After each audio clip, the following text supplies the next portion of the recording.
ঠাকুর আমার, জগৎ জননী শিশি বড়মা, পরম পূজ্যপাদ শিশি বরদা এবং পরম পূজ্যপাদ শিশি আচার্যদের চরণে প্রণাম এবং পরম পূজ্য নবীন দাদার চরণে প্রণাম এবং উপস্থিত সকলকে আমার জয়। এই কিছুক্ষণ আগে অনেক গান কীর্তন খুব সুন্দরভাবে পরিবেশন হলো। তারপর আমার সদেব ভাই খুব এত সুন্দর করে ঠাকুরের ভাবধারাকে সুন্দর করে পরিবেশন করলো, বাস্তব জিনিস। এরপর সত্যি আর কিছু বলার থাকে না, সব কিছু বলার থাকে, কথা একই আলাদা না, শুধু কথা রকম পেয়ে দেখবেন কি আমরা ঠাকুরকে ইচ্ছাময় বলা হয় তো, হ্যাঁ, তিনি ইচ্ছাময়, যা ইচ্ছা করেন সেটা করতে পারেন। হ্যাঁ, তার মানে জগৎকে সৃষ্টিও করতে পারেন, ধ্বংস করতে পারেন, তার ইচ্ছার উপর নির্ভর করতে পারেন। তাই কিন্তু আমাদের মনুষ্য জীবন যে পেয়েছি, সমস্ত জীবের ভেতরে শ্রেষ্ঠ জীব বলা হয়। কেন জীব বলা হয়?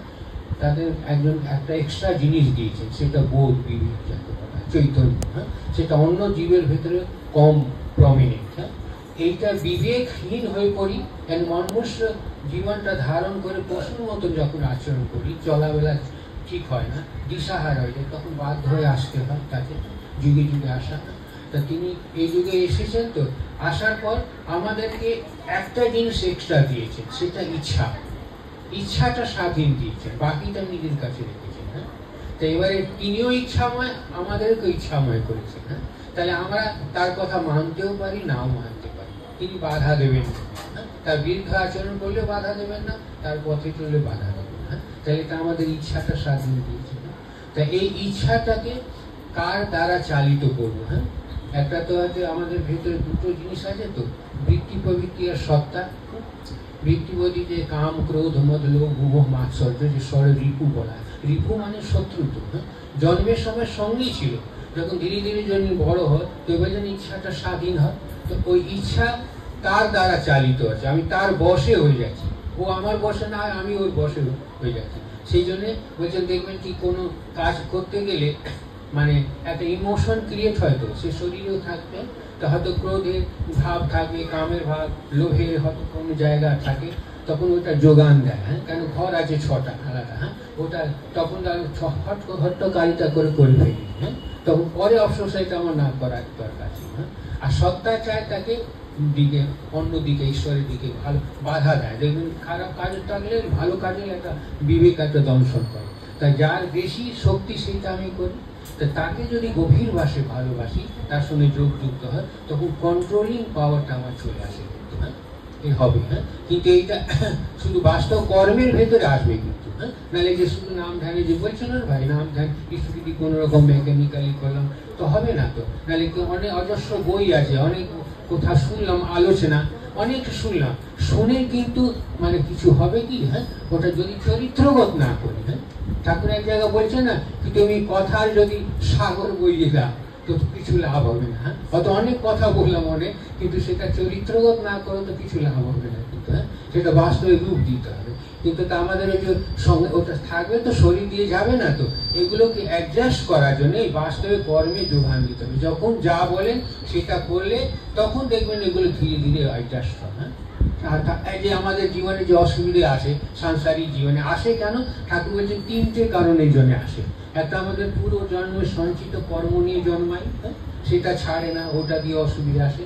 আর একটা আসে বলছে কি, পারিপার্শ্বিকের সঙ্গে সম্পর্ক আছে। না, সে সবার আমার ভালো নাও লাগতে পারে, তাকে হয়তো আমি এগিয়ে যাচ্ছি, ভালো থাকি, তবু একটা বাধার সৃষ্টি হবে যাতে এগিয়ে না যায়। হ্যাঁ, তাহলে আমার ওই সম্পর্কের রিলেশনটা কেমন হওয়াটা দরকার। হ্যাঁ, আর একটা অজ্ঞানতার চলার দোষে, না জেনে চলার দোষে বিপদটা আসে।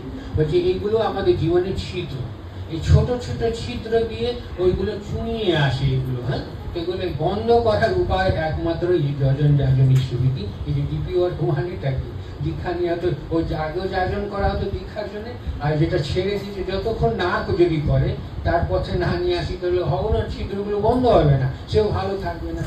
তা তার ভালো থাকার ভেতরে তো আমার ভালো থাকা নিহিত আছে। হ্যাঁ, যাজনটাকে নিত্যদিনের কর্ম হিসাবে ঠাকুর বলছেন। একটা ধর্ম নয় কি একদিন বেরোলাম তারপরে হলো না। হ্যাঁ, ঠাকুর বুককে বলা হচ্ছে কি যাজন মানুষ করতে করতে না অনেক সময় ব্রেক করে দেয়, মানে কন্টিনিউটিটা রাখে না। হ্যাঁ, তো তার জীবনে কন্টিনিউটি নাই, বলছে কি সবার ভেতর সেই কন্টিনিউটিটা আছে কিন্তু করে না কেন, যেমনি আমাদের কোনো অর্থের তাগিদে কোনো মানে কোনো মোহে বসে আছে, তো আমরা কন্টিনিউ যাই, শত অসুবিধা হলে যাই। আর যাজন ক্ষেত্রের ব্যাপারে হয়তো রোজ বেরোচ্ছি, আচ্ছা কালকে 1 ঘন্টা পর বেরোচ্ছি, তারপর দেখা গেলো ওই করে যাওয়া হলো না, এবার বলে কি রোজ যাচ্ছি আর যাবো না, এই করে করে বাস আবার ঝিমিয়ে পড়ে। তা এইটাকে বজায় রাখতে হবে। দেখবেন এই করার মধ্যে যে আমাদের অসুবিধাগুলো আছে অনায়াসে দেখবেন কি সহজ হয়, অ্যাডজাস্ট হয়। আর এটাকে বাদ দিলে কিন্তু হবে না, নাহলে বই পড়ে শুধু ওই বই হয়ে যাবো, বইয়ের মানে কিছু লাভ হবে না। যখন আচার্যদেব হননি তখন দেওঘরে ছিলেন, ওনার অনেক বন্ধু বান্ধবরা আছে না, তো একবার প্রশ্ন করেছিল যে ঠাকুর তো অজস্র বই, অনেক বই, কোনটা বইটা পড়বো, কোনটা পালন করবো?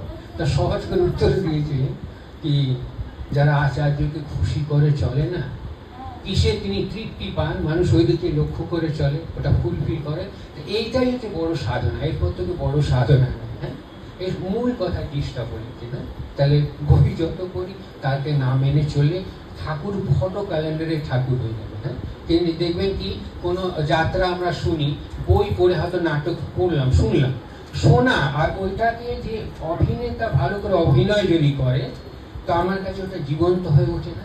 তা রামায়ণ, গীতা, পুরাণ, বাইবেল যত যাই হোক যুগে যুগে আসে, তো ওটা বই পড়ার মতো একটা আবেগ সৃষ্টি হলো, ইমোশন ভালো লাগলো। কিন্তু যিনি জেনেছেন ঠিক ঠিক ওটা করা, পালন করা, তারা আমার কাছে দেখবেন তার সেটা জীবন্ত হচ্ছে। হ্যাঁ, তা ঠাকুর এখনো লিভিং রয়েছেন তো, হ্যাঁ, কোথাও যাননি। এই জন্য পুজো পাদাদা বলছেন লীলাময় লীলা আজও বহমান, যে দেখতে চায় সে দেখতে পায়। লীলা চলছে, দেখার জন্য ওই যে বাস্তব কর্মে না ঝাঁপালে হবে না কিন্তু। হ্যাঁ, নাহলে আপনারা শুনেছেন এই যে পানিহাটি যে ঘোলাতে বড় অনুষ্ঠান হয়েছিল, অবিন্দাদা সকাল দিয়ে 2:30-3টে পর্যন্ত ছিল, মানে ওঠার সময় নেই, আবেদন নিবেদনের এত জোর বাবা। হ্যাঁ, মানে করেই যাচ্ছে মানুষ। তা লাস্টে কি বলছেন, লাস্টে অবিন্দাদা বলছে এতজন মানুষ আবেদন নিবেদন করলে কিছু লাভ হবে না কিন্তু, বলে দিলে মানে সমাধান হবে, জীবনে হবে না। যতক্ষণ আচার্য বলেছেন কাজটা না করে তাহলে হবে না। এটা ঠিক ঠিক করেন, দেখবেন কি যা বলেছেন যেটা ভালো সেটা হবেই, পরে বা দেখবেন কি আমিও আনন্দ উপভোগ করবো উৎসবে, আমার কাছে কেউ বলার প্রয়োজন হবে না। তাহলে বাস্তবে কর্মের ভেতরে যোগান দিতে হবে, হবেই কিন্তু না। কিন্তু আমাদের দেখবেন যে অলসতা আছে, দীর্ঘসূত্রতা আছে, দুটো হচ্ছে বাধা। ঠাকুর বলছেন আমাদের মানুষের জীবনে সুঅভ্যাসের দুটো বাধা হচ্ছে, অলসতা আর দীর্ঘসূত্রতা। হ্যাঁ, মানে একটা কাজকে অনেক লিঙ্গালিঙ্গ করা, হ্যাঁ, কাজ করবো খাবো, হ্যাঁ, আর অলসতা, এই বাধাটাকে যতক্ষণ অতিক্রম না করবো ততক্ষণ হবে না। কারণ একটা দিন চলে যাবে, সেকেন্ড চলে যাবে, আমরা ফিরে পাবো না কিন্তু। হ্যাঁ, কোনোদিন ফিরে পাবো না। হ্যাঁ, এই জন্য সময় না, এই যে আমরা এই জীবনে সত্যমকে পেয়েছি। হ্যাঁ, পুজো দাদা বলছে না, এই যে আপনারা আছেন যে পেয়েছেন, বলছে কি জন্ম জন্মান্তের সাধনার স্বীকৃতি হলে পুরুষোত্তমকে গুরু রূপে পাওয়া যায়, জন্ম জন্মান্তের সাধনা স্বীকৃতি। তারপরে আবার বলেন যে আরো জন্ম জন্মান্তরে সাধনা স্বীকৃতি হলে তার কাম করা যায়, এই যে যোগান যারা দেয় আরো স্বীকৃতি। তখন বলছেন এই যে যাজনের ব্যাপার, যারা হয়তো দীক্ষা দিবস চালু করেছেন, যাজনের ব্যাপারে বলেছেন যারা ঠাকুরের চরণে মানুষকে দেয়, তো তারা মহামঙ্গলের অধিকারী হয়, মহামঙ্গলের অধিকারী হয়। এটা বলেছেন তারই কথা। একটু যত করবো দেখুন সহজে পাওয়ায়, আপনারা তো করছেন, দেখুন দয়া বুঝতেই পারছেন। হ্যাঁ, এগুলো মানে প্রতি মুহূর্তে বোঝা যায়। একটা ছোট ঘটনা বলে আমি শেষ করছি, মানে সময় তো নেই। মানে আমরা তলে প্রায় যাওয়া হয়, তা একটা মা মানে অবাঙালি মা, যাজন খুব করে, সস্তানি হয়ে যায়, 2 মেয়ে, সেও সস্তানি, তার আচার্যের নির্দেশে ভালো ঘরে বিয়েও হয়েছে, বেশি বয়স না, তবে হঠাৎ করে পা দিয়ে হাঁটতে পারছে না, দুটোই পায় না, এমন হয়ে গেছে কিছু দূরে হাঁটতে গেলে বসতে হচ্ছে, অনেক ডাক্তার দেখাচ্ছেন ভালো হচ্ছে না, আর তার আর্থিক অবস্থা ভালো না, স্বামী হয়তো দুধের ব্যবসা বিক্রি করে সংসার চালান। তো এবার লাস্টে এমন হয়ে গেছে, তা ডাক্তারকে একটা বড় ডাক্তার মেয়ে জামাই ভেবেছে কি যত পয়সা লাগুক বড় ডাক্তারকে দেখানো, বড় ডাক্তারকে খুব নার্ভে ডাক্তারকে দেখালেন, লাস্টে বলছে দুটো পা ইমিডিয়েট অপারেশন করতে হবে, নার্ভটা শুকিয়ে গেলে আর হাঁটতে পারবে না, হ্যাঁ, ওটা অপারেশন করতে হবে। আবার বলেছে কি অপারেশন করলে ঠিক হবে কিনা সেটা গ্যারান্টি দেওয়া যাবে না। তাই মা আরো ভয় পেয়ে গেছে, এটা কি হবে। তারপরে আর তো উপায় দেখেন, তাকে যদি লিভিং রূপে যদি না মানি আচার্য গভীর দাদাকে, তো বলার কোথায় জায়গা পাবো? অন্যজনকে ফটোর কাছে বলে উত্তর পাবো কি? তার একটা আশ্রয়স্থল আমার আছে, হ্যাঁ। সব জায়গা ফেল হয়ে গেলে তিনি আছেন, হ্যাঁ। এবার দেওঘরে মানে মেজাবাইকে নিয়ে গেছেন কোনো রকম, যাওয়ার পর এর আগে দোলের সময়, হ্যাঁ, তা প্রণাম করতেই বলতে যাবেন, তখন আচার্য বলছেন তাকে কি আপনি ডিপি ওয়ার্কের কাজে ডেলি বেরোচ্ছেন তো? ডেলি ডিপি ওয়ার্কের কাজে বেরোবেন, হ্যাঁ, ডেলি বেরোবেন, হ্যাঁ, মানে খুব গম্ভীর ভাবে বলে। তারপরে সেটা আমার উত্তর দিতে পারলে না, তারপরে অন্যর সঙ্গে কথা বলতে শুরু করে। তারপরে ওই সময় আর বলা হলো না, আবার এসে যেখানে ছিলেন গেলেন, তা ভাবতেন এবারে যে উদ্দেশ্যে আসলাম নিবেদন হলো না। তারপরে আবার সন্ধ্যাবেলা প্রার্থনা পর দিয়ে বললেন এবারে দিয়ে সরাসরি বলে ওনাকে আবার বলা হবে। সঙ্গে সঙ্গে নিবেদন করার পর আচার্যদের ওই যে কীর্তি সুন্দর গুরুদাকে বললেন দেখাতে, হ্যাঁ। তারপরে কীর্তি সুন্দর গুরু তাকে বললেন কি স্যার ডাক্তার বলেছে অপারেশন করতে, বলছে এখন অপারেশন করতে হবে না, তিনি বলেছেন তো। এবার আমি ওষুধ দিয়ে দিয়েছি, ব্যায়াম দেখিয়ে দিলেন, 2 মাস খান, হ্যাঁ। আর আচার্য বলেছেন ডিপি ওয়ার্কের কাজে উল্টা গেল, এইটাই বড় ওষুধ, হ্যাঁ। এটা একদম বাহানা ওষুধটা, হ্যাঁ। তারপরে ওই গিয়ে তারপরে দেখা গেল 2 মাস পর অনেকটা রিলিফ, প্রায় 60-65% রিলিফ পেয়ে গেছে, আর হাঁটা চলা কি। তা এবারে জন্মতিথি প্রথম হয় ওই সময় আচার্যকে নিবেদন করার জন্য আসছে। তা আসার পর সেই সঙ্গে সঙ্গে প্রণাম করছেন, তার দিকে তাকিয়ে বলছেন গম্ভীর হয়, বলছি যারা ডিপি ওয়ার্কে কাজে বেরোয় না, তা যাদের হাঁটু যন্ত্রণা হোক, কোমরে যন্ত্রণা হোক, পা ফুলে গেছে, মানে ওই অবস্থা যদি কষ্ট করে বেরোয় না, তো পা জোড়া লেগে যাবে, ডাক্তারের কাছে যেতে লাগবে না।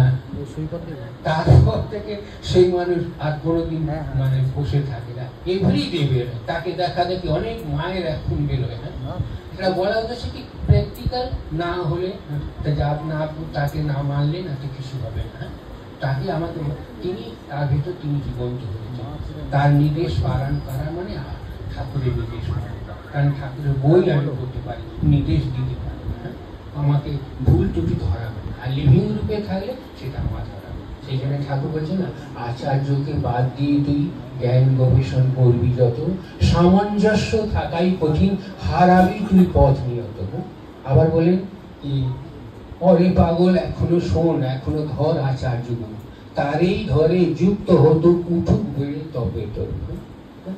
আবার বললেন কি, আচার্য নির্দেশ মানবি না, তেমন পথ চললি না, আদেশ নির্দেশ আচার্য নির্দেশ পারলি না তুই, তেমন পথ চললি না, দুর্ভোগ এলো কতই ছাদে দেখলি তাও বুঝলি না। দেখুন যারা ঠাকুর ঠাকুর করতিস বলছে আমি কি করি সব করি, এত সমস্যা কেন, হ্যাঁ। বলে নাকি এত দীক্ষা নিচ্ছি, সমস্যাটা ওইখানে আচার্য নির্দেশটা পালন করি, শুধু মেকানিক্যালি একটা করে দিলাম, পাঠিয়ে দিলাম, হয়ে গেল।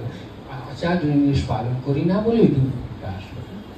সময় হয়ে গেছে, আর কি বলবো, মানে অনেক বলা গেছে। তা আপনারা সবাই ঠাকুরকে ভালোবাসেন, তা যতটা চেষ্টা করা যায় আমরা হয়ে উঠি, কারণ আমাদের ভুল ত্রুটি আছে, ত্রুটি মুক্ত হওয়ার জন্য তাকে ধরা তো, হ্যাঁ। তা এই করতে করতে ত্রুটি মুক্ত হবো, হ্যাঁ।